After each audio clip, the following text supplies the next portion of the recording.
Бүгүн Улан Эгизбаевди мекенинин Кочкордун Көкжар айылынын топурагына жашырып келдик. Жаназасы жуулуп жатканда чакан сөз сүйлөнүп, аны жакындан таанып сүйүп, алыстан көз салып сыймыктанган кишилер чыгып оюн айтып жатышты.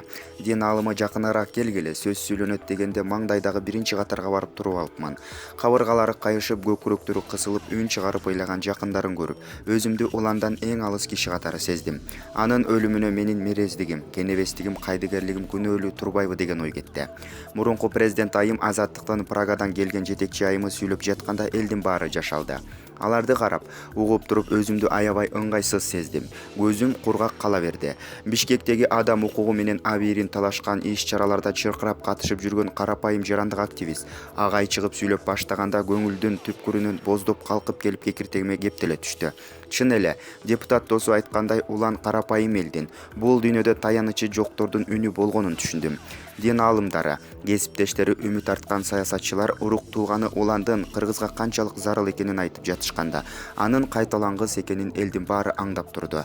Сөз алгандардын кээси мындай жигит дагы бир келээринен үмүтсүз экенин айтып жиберди.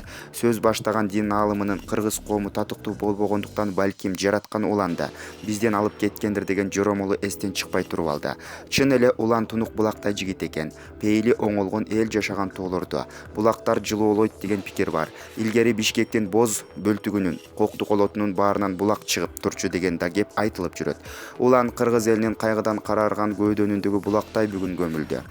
Бирок биз мындай булакка татыктуу болсок, Улан карманган принциптер, анын ойлогон ойлору, бап эстеген пикирлери бир күнү мөлтүр булактай сызылып чыгып кыргыз жеринин көркүн ачат. Биздин мындай үмүттү эч ким тартып ала албайт. Үмүттү көмүп салуу эч кимдин колунан келбейт. Бир ардактуу апа айткандай, эл болгон соң чыгат. Эсен Өмүрканов, Булак Сарысеп.